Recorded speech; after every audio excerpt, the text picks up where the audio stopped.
बहुत बहुत स्वागत है आप सभी का झारखंड एक्सप्रेस में। मैं हूं आपके साथ आदर्श तिवारी। बुलेटिन की शुरुआत करें, लेकिन सबसे पहले नजर इस वक्त की हेडलाइंस पर।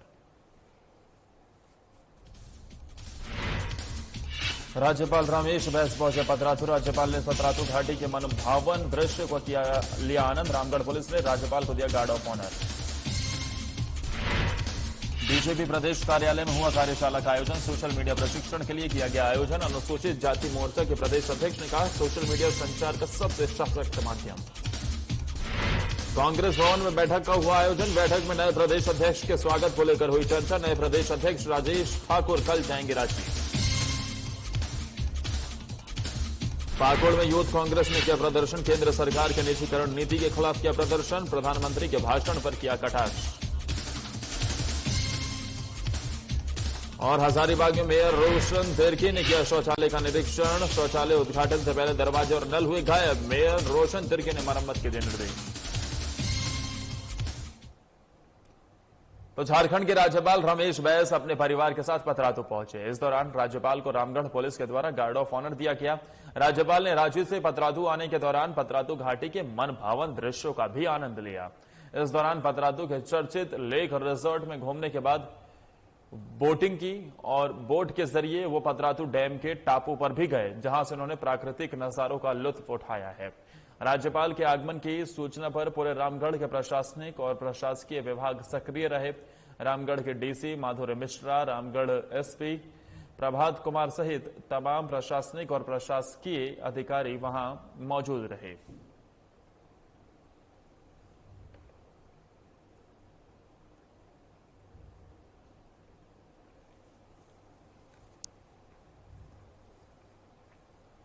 तो झारखंड में निवेश और उद्योग को बढ़ावा देने के लिए दिल्ली में इन्वेस्टर समिट कार्यक्रम का आयोजन किया गया है। 2 दिवसीय कार्यक्रम में मुख्यमंत्री हेमंत सोरेन निवेशकों को झारखंड बुलाने की कोशिश कर रहे हैं। इस मामले में अब राज्य में सियासत भी शुरू हो गई है। विपक्ष की दोनों ही पार्टियां बीजेपी और आजसू ने हेमंत सरकार पर निशाना साधा है।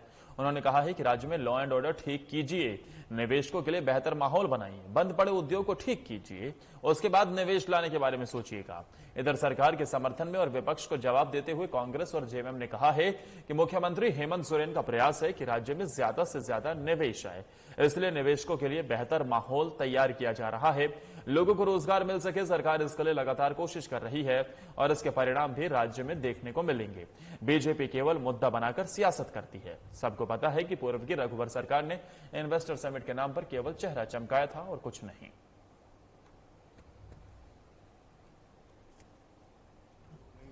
ये जब भी किसी परेशानी में फंसती है तो गोल पोस्ट बदलकर लोगों का ध्यान भटकाने की कोशिश करती है।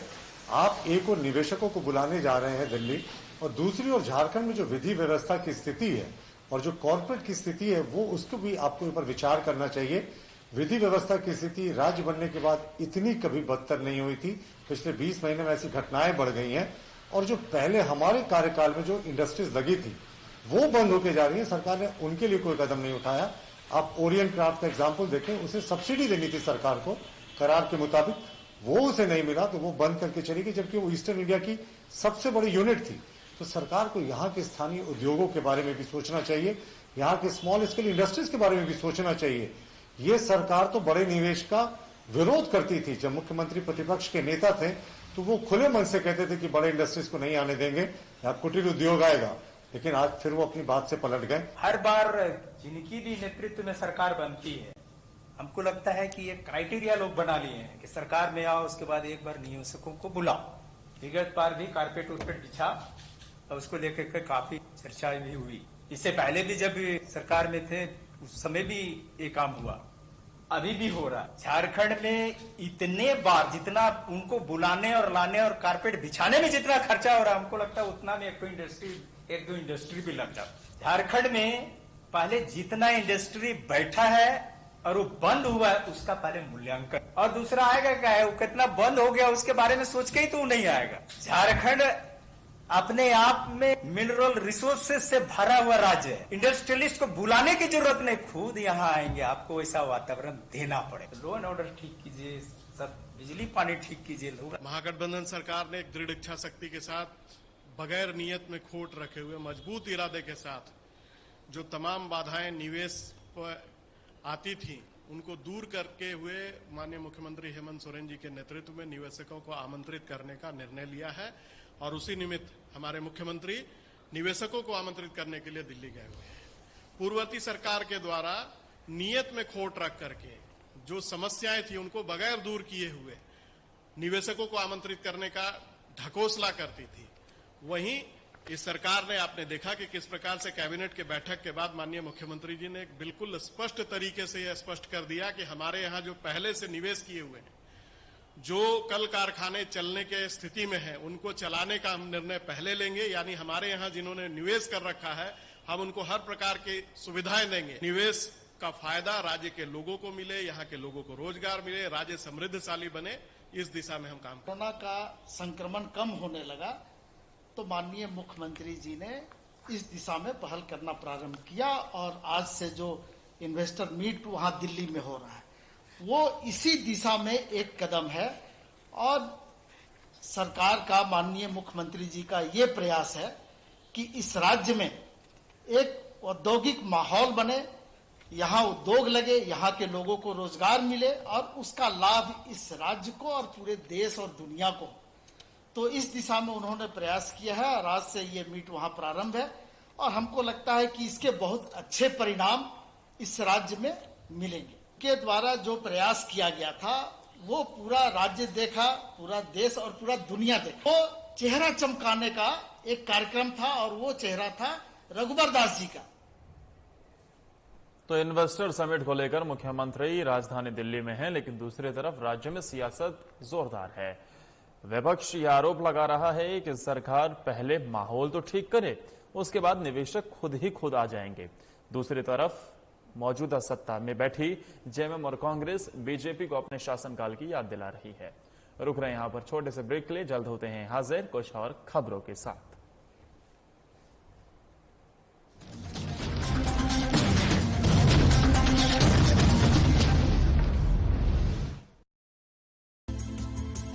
Lifeline hospital and research centre Barauni dairy के नजदीक।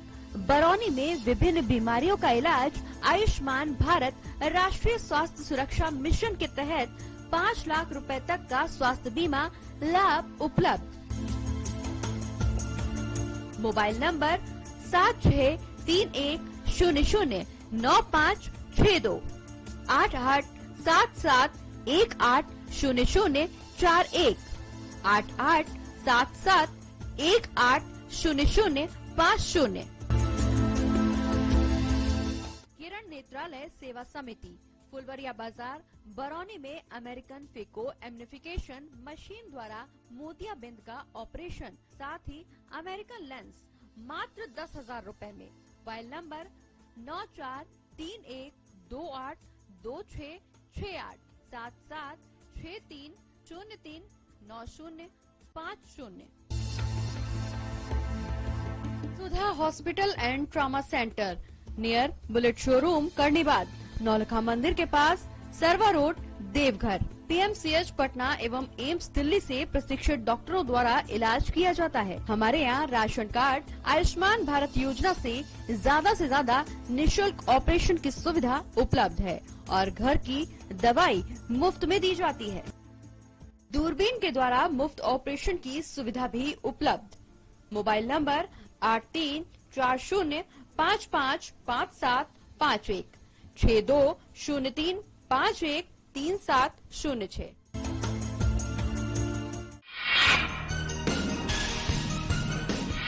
वर्षों से सड़क से सदन तक का हाल बताया हमने। झारखंड के जंगलों से लेकर बिहार के खेत खलिहान का हाल बताया हमने। सत्ता की गलियारों से लेकर अपराध और अपराधियों का सुराग भी बताया हमने। झारखंड के पहाड़ से लेकर बिहार के बाढ़ के त्रासदी को दिखाया है हमने। राजनीतिक गलियारे की खबर हो या समाज सरोकार की, झारखंड के हर मुद्दे पर हमेशा हम बने हैं आप सबकी आवाज। हम नहीं करते हैं किसी खबर के साथ कोई भी समझौता, हर खबर की तह तक करते हैं पड़ताल। आपके प्यार और विश्वास ने दी हमें सच बोलने की ताकत।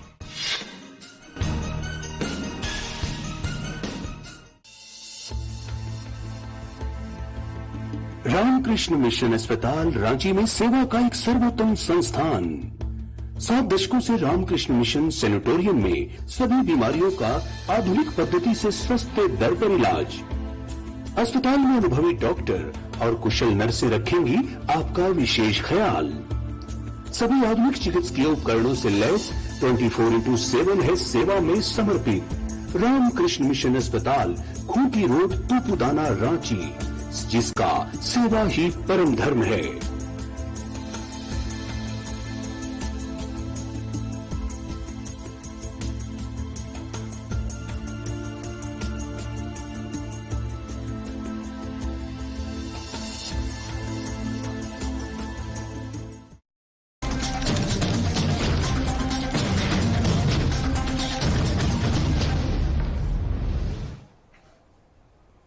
स्वागत है। ब्रेक के बाद आप सभी का। बीजेपी प्रदेश कार्यालय में आज अनुसूचित जाति मोर्चा का सोशल मीडिया प्रशिक्षण के लिए कार्यशाला का आयोजन किया गया। इस दौरान कार्यक्रम में बीजेपी अनुसूचित जाति मोर्चा के राष्ट्रीय संगठक वी सतीश, प्रदेश संगठन महामंत्री धर्मपाल सिंह, जाति मोर्चा के प्रदेश अध्यक्ष सह विधायक अमर बाउरी, कांके से पूर्व विधायक जीतू चरण राम मौजूद रहे। मौके पर अनुसूचित जाति मोर्चा के प्रदेश अध्यक्ष और विधायक अमर बाउरी ने कहा कि आज सोशल मीडिया संचार का सबसे सशक्त माध्यम है। ऐसे में आज हमने अनुसूचित जाति मोर्चा के तमाम कार्यकर्ताओं को सोशल मीडिया के माध्यम से सरकार के निष्क्रियता को लोगों के सामने रखा है। वहीं बीजेपी के द्वारा किए जा रहे हैं देश में विकास कार्यों को सोशल मीडिया के माध्यम से कैसे लोगों के सामने रखना है, इसका प्रशिक्षण हम अपने कार्यकर्ताओं को दे रहे हैं। उन्होंने कहा है कि आज देश और दुनिया के करोड़ों लोग सोशल मीडिया से जुड़े हुए हैं। ऐसे में एक पार्टी को भी अपने कार्यकर्ताओं को सोशल मीडिया से संबंधित चीजों का प्रशिक्षण देना अनिवार्य है। आधुनिक विश्व है, ये आधुनिक विश्व अभी जिस कालखंड से गुजर रहा है, कोरोना के कालखंड में, इसमें प्रत्यक्ष रूप से कहीं पे संवाद देना या फिर अपने बातों को पहुंचाना, ये बहुत निषेध तरह का एक काम हो गया है। ऐसे परिस्थिति में सोशल मीडिया या सोशल प्लेटफॉर्म जो है वही संवाद और अपने विचार के संचरण का सबसे सशक्त माध्यम है। इस दृष्टिकोण से जब करोड़ों बिलियंस यूजर्स इस प्लेटफॉर्म का उपयोग कर रहे हैं, भारत के अंदर भी फेसबुक, ट्विटर में बिलियंस फॉलोअर्स इसका यूज कर रहे हैं, तो एक पार्टी के रूप में जो विश्व की सबसे बड़ी पार्टी है और एक ऐसे पार्टी के एक विंग के रूप में, एक इकाई के रूप में अनुसूचित जाति मोर्चा झारखंड प्रदेश के कार्यकर्ता जो सोशल मीडिया के प्रभार में है, उनको कैसे एक्ट करना चाहिए, कैसे अपने पार्टी के विचार को और कैसे सरकार की नाकामियों को जनता के बीच में रखना चाहिए, इस संबंध में सारा जो है प्रशिक्षण दिया गया। गुमला के पंचायत चुनाव की तैयारियों को लेकर घाघरा प्रखंड कार्यालय परिसर के सभागार में बैठक की गई। बैठक की अध्यक्षता प्रभारी बीपीआरओ अशोक कुमार ने की। वहीं बैठक में मौजूद पंचायत सेवक और चयनित शिक्षकों को बीपीआरओ अशोक कुमार ने निर्देशित किया है कि 6 सितंबर तक प्रादेशिक निर्वाचन क्षेत्रवार, वार्डवार मतदाता सूची का विखंडन और आधार पत्र तैयार करें। मतदाता सूची प्रारूप प्रकाशन 7 सितंबर, दावा और आपत्ति प्राप्ति और उनका निराकरण 7 सितंबर से 18 सितंबर तक करने के साथ साथ मतदाता सूची के अंतिम प्रकाशन 20 सितंबर तक और अंतिम रूप से तैयार मतदाता सूची की सॉफ्ट कॉपी 21 सितंबर तक जमा करने के लिए निर्देश दिए हैं। उन्होंने कहा है कि इस तैयारी में ना तो किसी का नाम हटाया जाएगा और न ही जोड़ा जाएगा।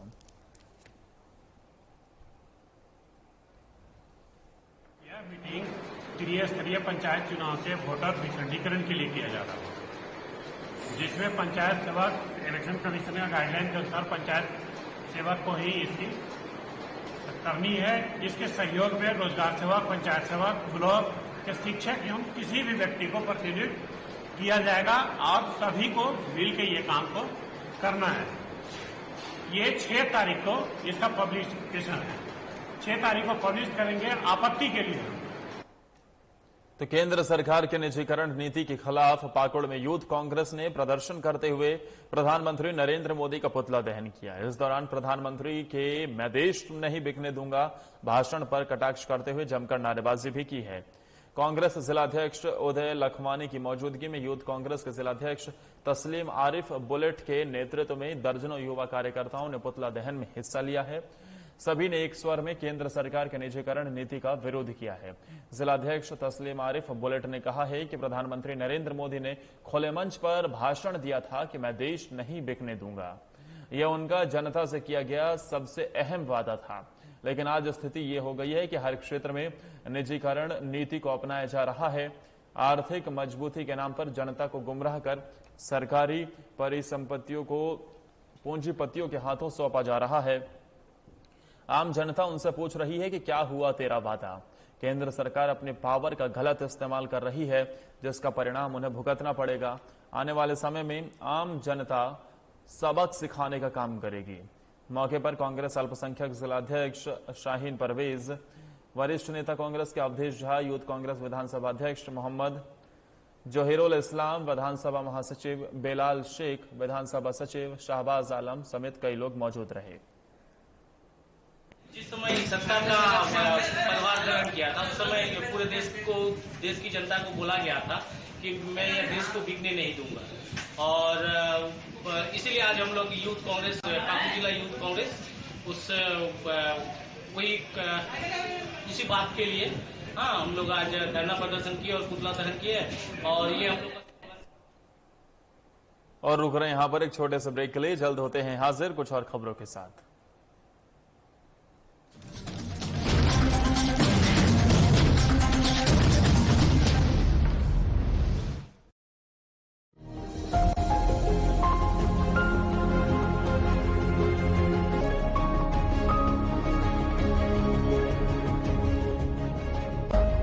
देश का किसान बने खुशहाल।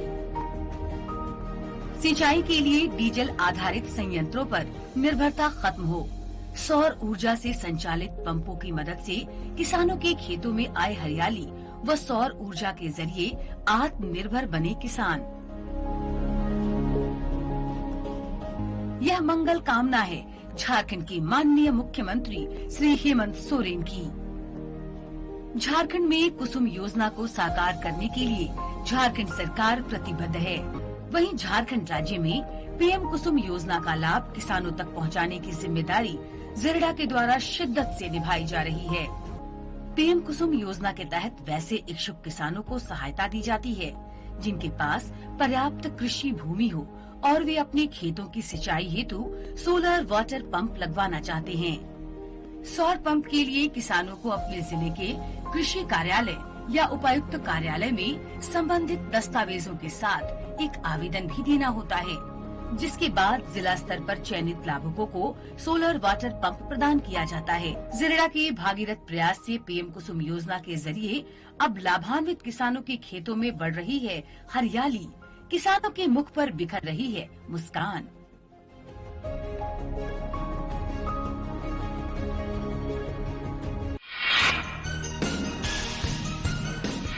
वर्षों से सड़क से सदन तक का हाल बताया हमने। झारखंड के जंगलों से लेकर बिहार के खेत खलिहान का हाल बताया हमने। सत्ता की गलियारों से लेकर अपराध और अपराधियों का सुराग भी बताया हमने। झारखंड के पहाड़ से लेकर बिहार के बाढ़ के त्रासदी को दिखाया है हमने। राजनीतिक गलियारे की खबर हो या समाज सरोकार की, हर झारखंड के हर मुद्दे पर हमेशा हम बने हैं आप सबकी आवाज। हम नहीं करते हैं किसी खबर के साथ कोई भी समझौता। हर खबर की तह तक करते हैं पड़ताल। आपके प्यार और विश्वास ने दी हमें सच बोलने की ताकत।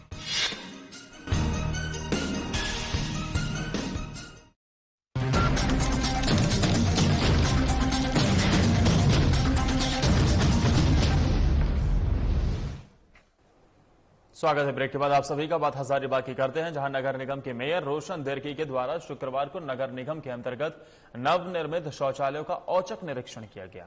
निगम के वार्ड नंबर 11 और वार्ड नंबर 4 में बनकर तैयार शौचालयों के औचक निरीक्षण के दौरान कुछ ऐसा हुआ जिसे देख सभी के होश उड़ गए हैं।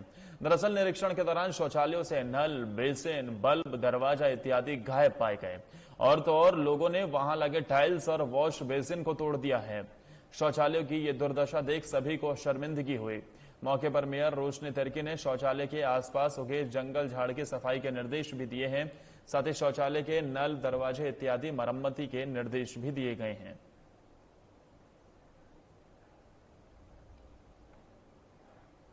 सदर ब्लॉक था हमारा, वहाँ पर एक हमारा 10 सीटर सामुदायिक शौचालय बना हुआ है। उसमें हम लोग 21 तारीख की बैठक में इसको रिनोवेट करने के लिए प्रस्ताव पारित किए थे। आज हमने जब वहाँ पर आकर स्थल निरीक्षण किया और हमने पाया कि ये शौचालय पूरी तरह से कंप्लीट था, लेकिन चोरों ने यहाँ जो देख रहे हैं ये ताला टूटा हुआ है और अंदर भी जो है पूरा जो दरवाजा था, बेसिन वगैरह थे, सारी चीजों को चोरी करके ले गए हैं चोर। तो इसको हम लोग फिर से कंप्लीट करके किसी एनजीओ को हम लोग दे देंगे ताकि इसको जनता के लिए पुनः खोला जा सकेगा। तो देवघर जिले में अमृत महोत्सव के तहत संथाल परगना के विभिन्न जिलों के कामगारों के लिए वस्त्र मंत्रालय, भारत सरकार, विकास आयुक्त देवघर द्वारा आयोजित हस्तशिल्प सेमिनार का उद्घाटन हुआ। देवघर, दुमका और गोड्डा जिले से आए हुनरमंद कामगारों द्वारा निर्मित सामानों की प्रदर्शनी का उपायुक्त मंजुनाथ भजंत्री ने जायजा लिया। उपायुक्त ने अधिकारियों को कहा कि सभी जिलों से आए हमारे संस्कृति को संजोए रखने वाले इन कारीगरों को देवघर मार्ट से जोड़ते हुए इनके सामानों के ब्रांडिंग और मार्केटिंग की दिशा में काम करें। संगीत, गायन, वाद्य यंत्रों की मधुर ध्वनि सहित कठपुतलियों का खेल कहीं न कहीं अपनी संस्कृति के प्रति प्रेम और देशज सजीवता को दर्शाता है। उपायुक्त ने कहा कि अर्थव्यवस्था और समाज की व्यवस्था के लिए महत्वपूर्ण है कि विभिन्न ट्रेडों के हस्तशिल्पियों, कारीगरों और अन्य पारंपरिक उद्योगों से जुड़े महिलाओं को प्रशिक्षित कर समाज की मुख्य धारा में लाने का प्रयास किया जाए। उन्होंने कहा कि पारंपरिक हस्तशिल्पी और कारीगर जब खुशहाल और समृद्ध होंगे तभी समाज खुशहाल होगा और अर्थव्यवस्था सुदृढ़ होगी।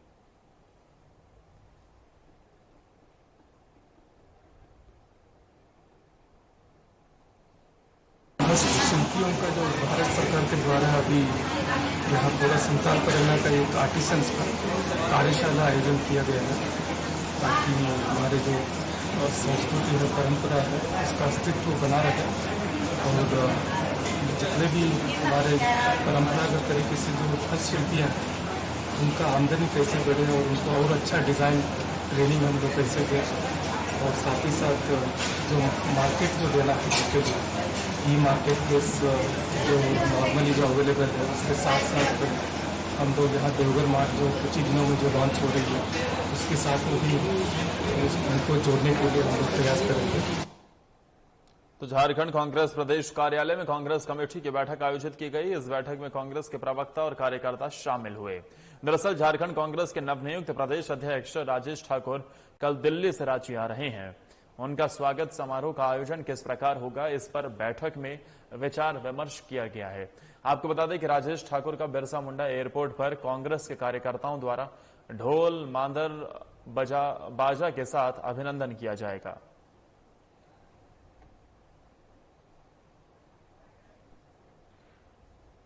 राजेश ठाकुर जी और सभी कार्यकारी अध्यक्ष गीता कोड़ा जी, बंधु तिर्की जी, जलेश्वर महतो जी और शहजादा अनवर साहब पहली बार नियुक्ति के उपरांत रांची पहुंच रहे हैं और कार्यकर्ताओं में हर्ष की लहर है। आप देखें कि किस प्रकार से तैयारी बैठक में सभी मोर्चा प्रकोष्ठ विभाग से लेकर के पार्टी की मुख्य इकाई, जिला, महानगर, सभी संगठन के लोग आज यहाँ उपस्थित थे और लोगों ने व्यापक तैयारी की है। नगर सज्जा के माध्यम से भी उनका स्वागत किया जाएगा और बिरसा चौक पर धरती आबा बिरसा मुंडा के प्रतिमा पर माल्यार्पण करने के उपरांत अरगोड़ा, हरमू होते हुए रातू रोड चौक पर भी महानगर के द्वारा वहां स्वागत करने की योजना है। राज्य के परिवहन मंत्री चंपाई सोरेन आज जमशेदपुर परिसदन पहुंचे। इस दौरान उन्होंने परिवहन विभाग में किए जा रहे बदलाव को लेकर मीडिया से बातचीत की। इस दौरान उन्होंने परिवहन निगम का गठन करने और राज्य भर में परिवहन व्यवस्था को दुरुस्त करने का निर्देश दिया है। उन्होंने कहा है कि आने वाले दिनों में ग्रामीण क्षेत्रों के छात्रों के लिए यातायात की व्यवस्था की जाएगी, जिससे ग्रामीण इलाकों में रहने वाले छात्रों को शहर जाकर शिक्षा लेने में असुविधा न हो। वहीं जिले के गालूडीह इलाके के कासीडीह गांव में बनने वाले परिवहन ट्रेनिंग स्कूल के निर्माण कार्य के आधार में लटके मामले पर उन्होंने कहा है कि पहले की सरकार पर निशाना भी साधा है।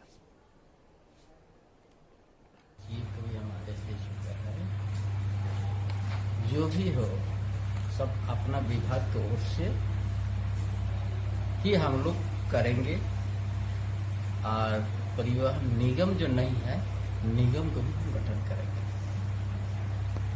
दादा बहुत पहले से हमारा सोच है कि हम यातायात का सुविधा इस झारखंड प्रदेश में लाएंगे। ग्रामीण क्षेत्र से लेके शहरी क्षेत्र का एक जो दूरी है उसको हमने समाप्त करेंगे। ऐसे यातायात का व्यवस्था किया जाएगा। ये कोरोना काल के चलते हमारा इस काम में थोड़ा देरी तो हुआ है, लेकिन उसको अभी हम तेजी कराने जा रहे हैं। तो सिमडेगा में अंतर्राष्ट्रीय एस्ट्रोटर्फ हॉकी स्टेडियम बनाने की कवायद तेज हो गई है। उपायुक्त सुशांत गौरव ने बताया कि निदेशालय के अधिकारी नए प्रस्तावित अंतर्राष्ट्रीय एस्ट्रोटर्फ हॉकी स्टेडियम के निर्माण के लिए जमीन को मुआयना करेंगे और स्टेडियम परिसर में हॉकी खेल के क्षेत्र में किए गए कार्यों का निरीक्षण भी करेंगे। एथलेटिक्स स्टेडियम और इंडोर स्टेडियम के कार्यों का भी निरीक्षण किया जाएगा, जिसके बाद एल्बर्ट एक्का स्टेडियम स्थित नवनिर्मित 20 बेड के एथलेटिक्स हॉस्टल निर्माण का भी निरीक्षण करेंगे। वहीं राज्य स्तर के अधिकारियों के जिला आगमन को लेकर उपायुक्त ने विधि व्यवस्था सहित तैयारियों का जायजा लिया है। स्पोर्ट्स सेक्रेटरी सर और उनके साथ जो है डायरेक्टर स्पोर्ट्स और टूरिज्म डिपार्टमेंट के और भी डायरेक्टर्स और सभी लोग आ रहे हैं। तो इसके तहत जो है ये हम लोग के द्वारा सारी तैयारियों को देखा जा रहा है। क्योंकि समय बहुत ही लिमिटेड है, तो लिमिटेड समय में सारे ऑनगोइंग वर्क्स और किए गए कार्य दोनों तरह के चीज़ों को दिखाना, और जो हॉकी स्टेडियम बनने वाली है वो इंटरनेशनल हॉकी स्टेडियम के लिए जगह को, प्रस्तावित जगह को दिखाना, ताकि उसको अच्छे से देखा जा सके। दामोदर घाटी निगम के नव पदस्थापित चेयरमैन राम नरेश सिंह ने 2 दिवसीय दौरे के क्रम में डीवीसी के हृदय स्थल बोकारो थर्मल पावर प्लांट के निरीक्षण किया है। निरीक्षण के दौरान प्लांट से हो रही बिजली उत्पादन सहित अन्य विषयों पर स्थानीय पदाधिकारियों के साथ बैठक की है। उन्होंने प्लांट में बने लाखों रुपए की लागत से दामोदर और कोनार नाम से संगम ग्राउंड और 4 करोड़ की लागत से बने प्रशासनिक भवन का विधिवत उद्घाटन किया है। पत्रकारों से बातचीत के दौरान उन्होंने बताया कि डीवीसी के खाली पड़ी जमीन पर सोलर प्लांट और डीवीसी के सभी डैम से प्लांट के द्वारा बिजली उत्पादन किया जाएगा। इंडिया का रिन्यूएबल एनर्जी के ऊपर काफी फोकस है और उसी में डीवीसी भी सम्मिलित होना चाहता है और सम्मिलित होने के लिए अपने को तैयार कर रहा है इस योजना में। और उसके तहत हमारे जितने डैम्स हैं सब पे हम फ्लोटिंग सोलर लगाने की योजना है। और साथ साथ जहां भी हमारे पास खाली जमीन बचे हुए हैं वहां पर भी हम ग्राउंड माउंटेड सोलर लगाएंगे। तो एक तो है कि सोलर में हम लोग काफी हद तक आगे जाने का सोच रहे हैं। और इसी के साथ इस बुलेटिन में फिलहाल के लिए इतना ही। नमस्कार।